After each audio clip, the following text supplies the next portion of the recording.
तो हेलो बच्चों, नमस्कार। स्वागत है आप सभी का आपके अपने YouTube channel the PCM vision में। प्यारे बच्चों, आज के इस वीडियो के माध्यम से हम लोग क्लास 8 हिंदी और मैथ जो आज आप सभी का वीकली टेस्ट एग्जाम हुआ है उसके आंसर को बताने वाला हूं। तो साथ ही साथ आप लोग भी मिलाते चलिए और लास्ट में कमेंट करके जरूर बताइएगा कि हिंदी में आप सभी का कितना मार्क्स आ रहा है और मैथ में आप सभी का कितना मार्क्स आ रहा है। तो चलिए शुरू करते हैं और सबसे पहले यहाँ पे हम लोग हिंदी के आंसर को देख लेते हैं। तो देखिए, हिंदी में आपका पहला क्वेश्चन पूछा गया था कि घर के सामने कौन सा पेड़ था। तो घर के सामने अमरूद का पेड़ था। ऑप्शन नंबर सी इसका करेक्ट आंसर होगा अमरूद। उसके बाद देखिए, अगला क्वेश्चन है कि अमरूद का पेड़ के कहानीकार का नाम बतावें। यानी कि जो आपका अमरूद के पेड़ चैप्टर है, इस चैप्टर को किसने लिखा है? तो ये आपका ज्ञान रंजन ने लिखा है। ऑप्शन नंबर ये इसका करेक्ट आंसर होगा। उसके बाद देखिए, अगला क्वेश्चन है कि 3-4 साल में किस पेड़ की ऊंचाई गंधराज या हर श्रृंगार के पेड़ से ज़्यादा नहीं बढ़ी? तो यह आपका अमरूद के पेड़ की ऊंचाई, ऑप्शन नंबर से इसका करेक्ट आंसर होगा अमरूद। उसके बाद देखिए, अगला क्वेश्चन है कि किसने बताया कि अमरूद में 3-4 सफ़ेद फूल आ गए हैं? तो यह आपका मिद्धू ने बताया था। ऑप्शन नंबर से इसका करेक्ट आंसर होगा मिद्धू। उसके बाद देखिए, अगला क्वेश्चन है कि इधर तुम्हारी माँ ने खाली स्थान अमरूद पेड़ काटने को कहती है। तो यहाँ पे क्या भराएगा? तो यहाँ पे ने भराएगा कि का भराएगा कि मैं भराएगा कि के भराएगा? तो यहाँ पे आपका ने भराएगा, यानी कि इधर तुम्हारी माँ ने अमरूद पेड़ काटने को कहती है। ऑप्शन नंबर ए इसका करेक्ट आंसर होगा। उसके बाद देखिए, अगला क्वेश्चन है कि विलोम शब्द बताना है। आयात का विलोम शब्द क्या होगा? सो आपसे पूछा जा रहा है। तो आयात का विलोम शब्द होता है निर्यात। ऑप्शन नंबर ए इसका करेक्ट आंसर होगा निर्यात। अगला क्वेश्चन है कि विद्यालय का संधि विच्छेद होगा। तो विद्यालय का संधि विच्छेद होता है विद्या जोड़ आले। तो कौन सा ऑप्शन में दिया हुआ है? तो ऑप्शन नंबर आपका ए में दिया है विद्या जोड़ आले, यही आपका विद्यालय का संधि विच्छेद हो जाएगा। ऑप्शन नंबर ए इसका करेक्ट आंसर होगा।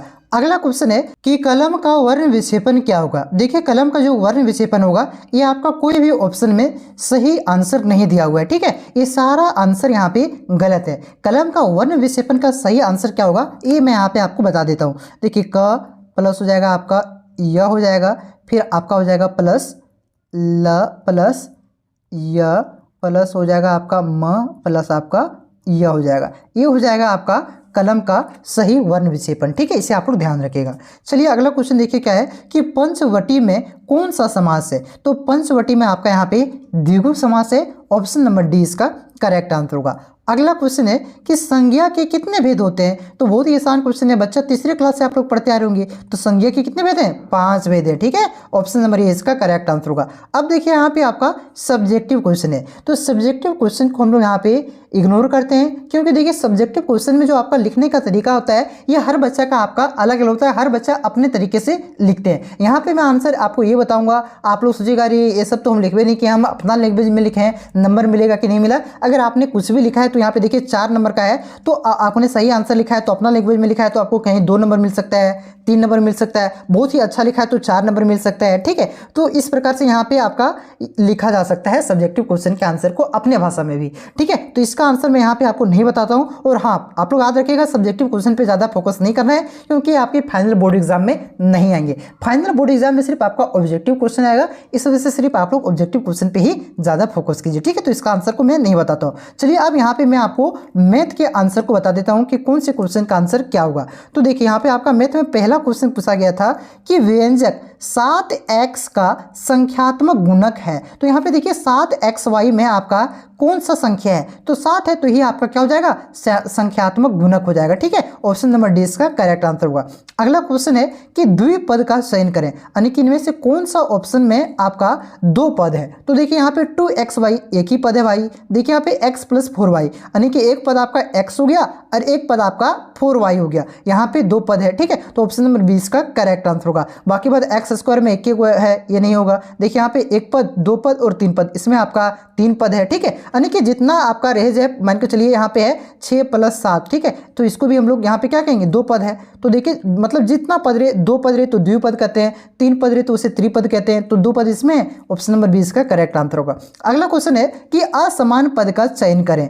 तो देखिए यहाँ पे आपका 2 तरह से इसको आप लोग बना सकते हैं। देखिए कि प्रत्येक ऑप्शन में यहाँ पे देखिए 3 गो समान रहेगा और जो आपका अलग है उसको आपको यहाँ यहाँ पे छांटना है। तो देखिए यहाँ पे आपका इसमें भी y है, इसमें भी y है और इसमें भी y है, यानी कि ये तीनों में y यानी कि तीनों समान है और इसमें y नहीं है। तो यहाँ पे ये इसका आंसर हो जाएगा ऑप्शन नंबर डी। तो एक तरह से और भी बना सकते हैं। देखिए यहाँ पे सभी का पावर कितना है, 1 है, यहाँ भी पावर 1 है, यहाँ भी पावर 1 है और यहाँ देखिए आपका पावर 2 है, यानी कि सब आपका एक घाती है और यहाँ पे ऑप्शन नंबर डी में द्विघाती है। दो तरह से इसको बना सकते हैं, ठीक है। दोनों से आंसर आपका ऑप्शन नंबर डी ही आएगा। तो ऑप्शन नंबर डी इसका करेक्ट आंसर होगा 2x²। उसके बाद देखिए अगला क्वेश्चन है कि x - 3 और x + 3 का योगफल क्या होगा, यानी कि ये दोनों को जोड़ना है, x - 3 प्लस, यानी कि योगफल का मतलब क्या होता है, प्लस ही होता है। उसके बाद देखिए x + 3 को जोड़ना है। तो देखिए यहाँ पे पहले हम लोग किसको जोड़ेंगे, जो चर वाला चर है। तो देखिए x यहाँ है, x यहाँ है, तो x कितना हो गया, 2x हो गया। अब देखिए यहाँ पे -3 है और +3 है, तो माइनस प्लस क्या हो गया, कैंसिल आउट हो गया, यानी कि -3 को +3 में यहाँ क्या करेंगे, +3 में -3 घटा देंगे, 0 ही आ जाएगा ना, यानी कि कैंसिल आउट हो गया। तो इसका आंसर कितना हो जाएगा, 2x हो जाएगा। तो ऑप्शन नंबर ये इसका करेक्ट आंसर होगा। अगला क्वेश्चन है कि 2x² गुना 0 का गुणनफल क्या होगा। तो देखिए किसी को भी हम लोग 0 से गुना करेंगे, क्या आएगा आंसर, वो 0 ही आएगा, ठीक है। तो ऑप्शन नंबर 20 का करेक्ट आंसर होगा। x गुना 0 करेंगे, y गुना 0 करेंगे, 2 गुना 0 करेंगे, सबका आंसर क्या होगा, जिसको भी 0 से गुना कर देंगे वो 0 हो जाएगा, मतलब कि 0 से कोई भी टकराया वो 0 हो जाएगा, ठीक है। तो इसका आंसर 0 होगा। उसके बाद देखिए अगला क्वेश्चन है कि -x गुना -4x का मान क्या होगा। तो देखिए यहाँ पे -x गुना -4x, ठीक है। तो देखिए सबसे पहले हम लोग यहाँ पे क्या करेंगे, चिन्ह जो होता है उसको गुना करते हैं। तो माइनस गुना माइनस क्या होता है, तो प्लस हो जाता है। अब देखिए यहाँ पे जो चर है उसको गुना करते हैं, ठीक है। देखिए यहाँ पे देखिए आपका क्या है, पहले संख्या को गुना कर लेते हैं। यहाँ पे देखिए इसका आगे कोई संख्या नहीं है तो क्या है, 1 है, और इसका आगे संख्या क्या है, 4 है। तो 1 गुना क्या करेंगे, 1 गुना 4 क्या हो जाएगा, 4 हो जाएगा। अब देखिए x गुना x यानी कि x² हो जाएगा। तो इसका आंसर क्या हो जाएगा, +4x²। किसमें दिया हुआ है, तो देखिए यहाँ पे माइनस प्लस दोनों है, यहाँ पे आपका +4x होगा। कन्फ्यूज करने के लिए देखिए यहाँ पे माइनस भी दे दिया है, ठीक है। तो इसका आंसर होगा ऑप्शन नंबर बी, +4x²। अगला क्वेश्चन देखिए, अगला क्वेश्चन है कि 10x + 25xy का गुणनखंड क्या होगा। तो यहाँ पे पहले हम लोग इसका सार गुणनखंड कर लेते हैं। 10x का गुणनखंड क्या हो जाएगा, तो इसको हम लोग लिख सकते हैं 2 × 5 × x लिख सकते हैं ना, x लिख सकते हैं इस तरह से, यानी कि वही तो हो गया, 2 गुना 5 कितना हो गया, 10 और x यानी कि 10x हो गया। अब देखिए 25xy को क्या लिख सकते हैं, 25xy को लिख सकते हैं हम लोग 5 गुना 5 गुना x गुना y लिख सकते हैं। अब देखिए यहाँ पे दोनों में कॉमन क्या है, दोनों में कॉमन क्या है, तो दोनों में देखिए यहाँ पे कॉमन 5 है, फिर क्या है, फिर x है, तो इसको बाहर निकाल लीजिए, तो यानी कि 5 गुना x, ठीक है, 5x आपका बाहर आ जाएगा। अब क्या बचा, 2 बचा, ठीक है, 2 यहाँ लिख दीजिए। अब क्या था यहाँ पे देखिए प्लस था तो प्लस यहाँ लिख देंगे, ठीक है। अब यहाँ पे देखिए क्या बचा आपका, इधर बच गया आपका 5y, तो यही इसका आंसर आ जाएगा। कौन सा ऑप्शन में दिया हुआ है, 5x × 2 + 5y, तो ये आपका दिया हुआ है ऑप्शन नंबर ए में दिया हुआ है, ठीक है। ऑप्शन नंबर ए इसका करेक्ट आंसर होगा। अगला क्वेश्चन है कि 5x और 15 का सार गुणनखंड क्या होगा। तो देखिए 5x को हम लोग क्या लिख सकते हैं, 5 × x लिख सकते हैं। उसके बाद देखिए 15 को क्या लिख सकते हैं, 3 गुना 5 लिख सकते हैं। तो देखिए दोनों में कॉमन क्या है, दोनों में कॉमन है आपका क्या है, दोनों में कॉमन 5 है, और जो कॉमन है उसी को क्या कहते हैं, सार गुणनखंड कहते हैं। तो इसका सार गुणनखंड क्या हो जाएगा, 5 हो जाएगा। अगला क्वेश्चन देखिए कि x² - 9 का गुणनखंड क्या होगा। तो यानी कि इसको a² - b² में तोड़ना पड़ेगा, तो x² - 9। उसके बाद देखिए x को यहाँ पे इस तरह से लिख सकते हैं। अब 9 को क्या लिख सकते हैं, 3 का स्क्वायर लिख सकते हैं, 3 का स्क्वायर लिख दिए। अब देखिए यहाँ पे दोनों में कॉमन क्या है, अब देखिए ये आपका ये फार्मूला बन गया, a² - b², ये फार्मूला में आपका बन गया ना जी। तो इसको हम लोग यहाँ पे इसको क्या करेंगे, अब इस फार्मूला लिख देंगे। तो ये a² - b² बराबर क्या होता है, ये क्या हो जाता है, a² - b² बराबर क्या होता है, a + b, और क्या होता है आपका a - b होता है कि नहीं होता है। तो इसको लिखेंगे x + 3 लिख देंगे और x - 3। तो कौन सा ऑप्शन में दिया हुआ है, तो ऑप्शन नंबर ए में दिया हुआ है। ऑप्शन नंबर ए इसका करेक्ट आंसर होगा। अगला क्वेश्चन है कि 91y³ भागा 13y का मान क्या होगा। तो यहाँ पे देखिए 91y को हम लोग यहाँ पे लिखते हैं 91 गुना 3 को पावर में कितना है, 3 है, तो 3 को y लिखेंगे, y गुना y।